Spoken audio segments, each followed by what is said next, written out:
by it. Yeah. In that sense, is that right? Everything is one. If everything is one, there is just an experiencing. Yeah. There's no division. Then there can't be anything that's disturbed by the experiencing. So when the experiencing is one, when everything is one, it is called as experiencing. Yeah. So everything, it is in the form of experiencing, it is in the flowing state. Yeah. So it is not, whenever we divide into many compartments, then it is there. Then there is disturbance. For example, some apple or orange is here. If it is whole and total, it can easily flow. So if we cut the apple into two, it will not flow. It will not roll. It will be there. The flowing part will be stuck there.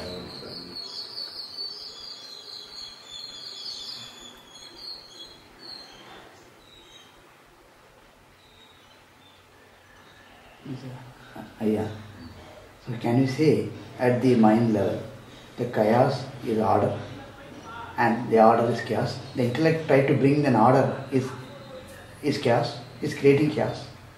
So if it is related to the external world, we can take it as an order itself. So if you take it in itself, it is a disorder. For example, if you are having some fear, is it order or disorder? So you can make, if you make use it to the external world, your fear is necessary, your anger may be necessary. So if you take in a proper way to the external world, it is order. You can take it as an order. So if you think, I must be free from anger, I must be free from sorrow, then that is, we are making as a disorder. So in itself, in what way we take, we can make it as an order or disorder.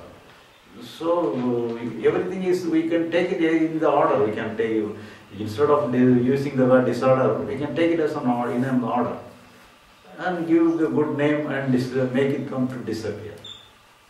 Okay. So whatever is happening is order. Oh, yeah. Apply the order for the need of If the it is external. necessary, you can make it use the external world. If it is not necessary, you do not take.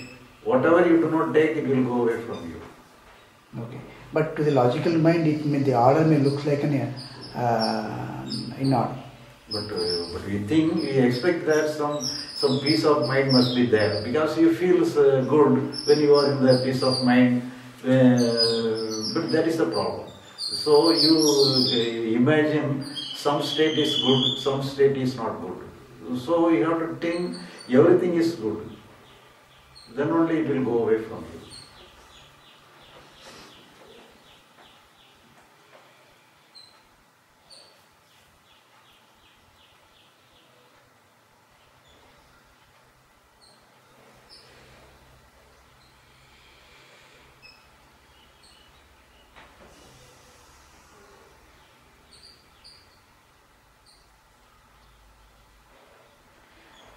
Yeah, one more question.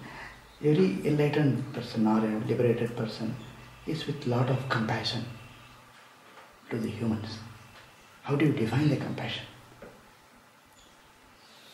So here, compassion means to share with the other person, to give something, because he are not giving not importance to himself. So he loses the weight of his own personality.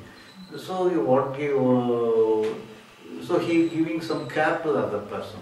So the giving care to the other person, you can name it as compassion. So otherwise, what is the meaning of compassion? So giving some care to the other. So that alone is the... Without, in return, not expecting anything. So here, whatever it may be, psychologically he is not giving more weight to himself. He is not self-centered. So that is why he can give some care to the other person.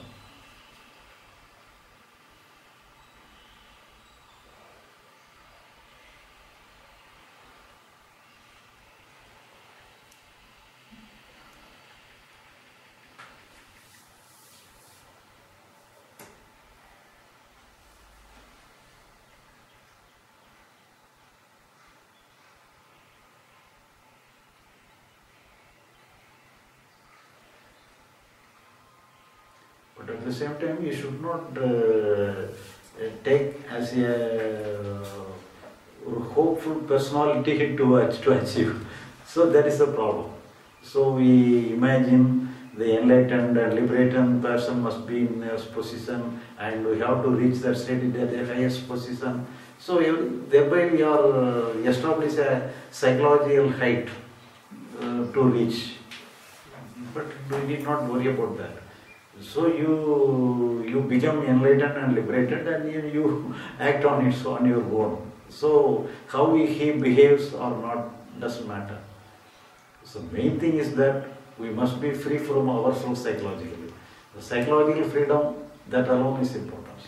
Taking references always disturbs. That disturbs. So if you imagine that, so the liberated must be always in a compassionate state, he is in a lovable state, then you establish a state to be attacked. So that is the problem.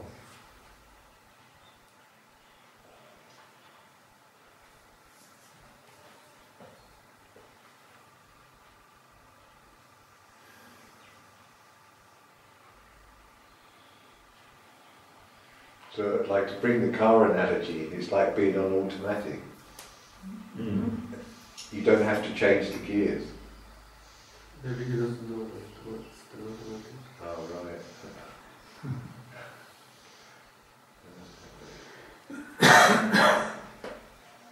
You said something a few days ago about being honest and open, right? Honest and open till our understanding. Honest or earnest? Honest. Honest. And Honest means we should not have any adamant nature. Then only we will be honest and open. which nature? Adamant means some stubborn nature. Adamant. Stubborn. Adamant. Should not be stubborn. Resistant. Stubborn. Resistant. Because we are catching ourselves in a stubborn nature, it is then we will not open. Then we will be at the same time. If you don't feel something correct, then we must be honest enough that this is I am not feel correct. So you must be honest enough to admit your ignorance, incapability.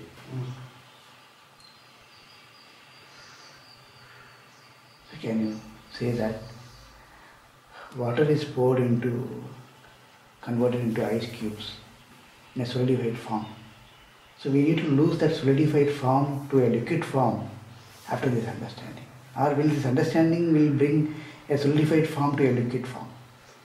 So actually, each and every moment, the natural state of our mind is in the liquid form. But for the time being, it takes the shape. The next moment, it loses the shape. But when it begins to lose the shape, if you have some good experience, and in the next moment naturally it loses, all good experience will go away. But whenever you think that I must retain the good experience always with me, then you are disturbing the natural flow. So in this way, when you have some bad feeling, naturally it will dissolve. Each and every moment it is dissolving, comes and dissolving, it is the natural way. But when we want to dissolve something, then we are disturbing the natural flow. For example, the other day also I told an example. For example, we are here and we have no haste to go away from here.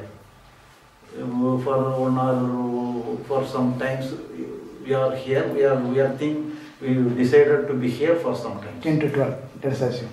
Anyway, we have to be here, there is no urge to go away from here.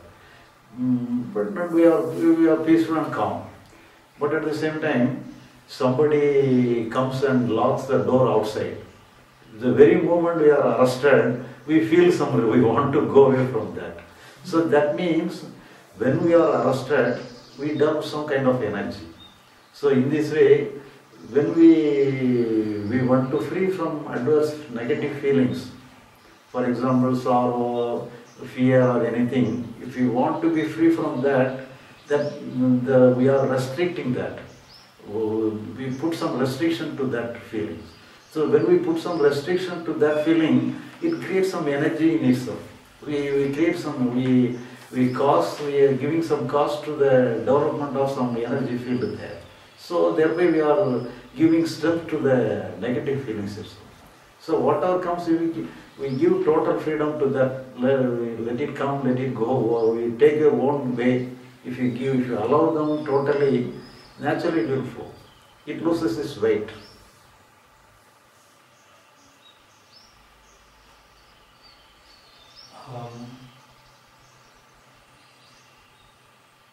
About me personally, if I may talk about this person, I have an issue for it. I'm a very impatient person by nature. Now when you say if I allow that to flower, it creates problems in life. You know, I cannot be impatient with many situations. So I'm kind of confused when you say, let it happen, like you're telling this gentleman. So for me, like as I said, impatience, I'm making it into an issue because it is an issue for me in life. What would you advise? So impatience means, the impatience expressed in the form of some anger, hatred. No.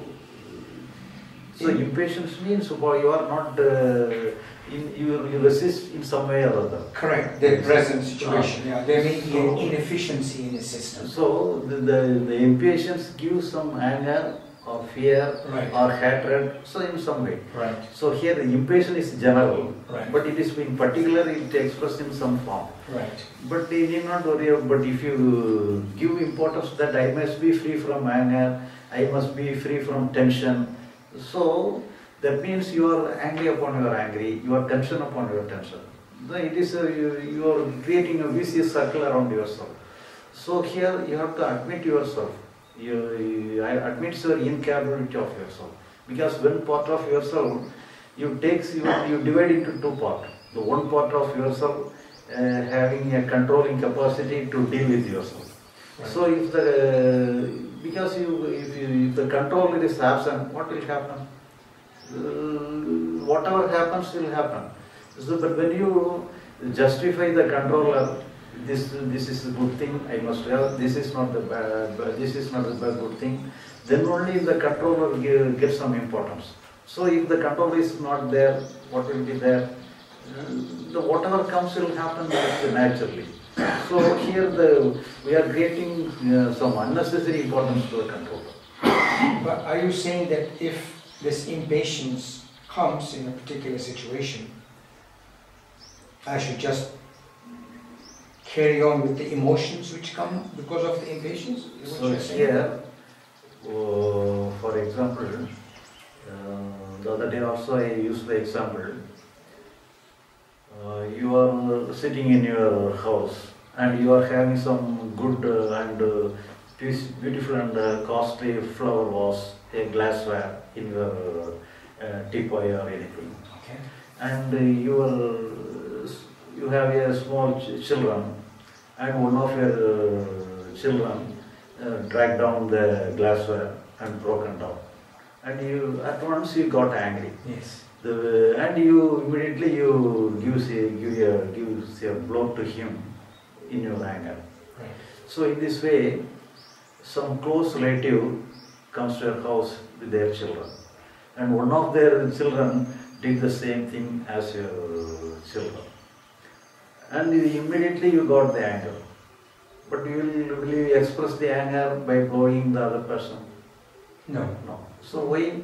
If the emotion may be the reason for the action, there should not be any difference between your son and the other person's son. But in between the emotion and the action, our intellect is there. So we use our intellect to deal with the external things. But we cannot, but if the intellect is powerless to deal with ourselves. So, but you may think that I must be always in a tension-free state, I must be without any impatience, I should not have any impatience, you may decide like that. But your structure will not have heed to your advice. But it happens naturally. You may think, I should not have any anger, I should not have any fear, but in spite of your decision, you will have fear, you will have anger. So it is not under our control, under the control of the intellect. But the situation, we can use our intellect. But here we must be in a position to deal with the situation, but we should not deal with ourselves.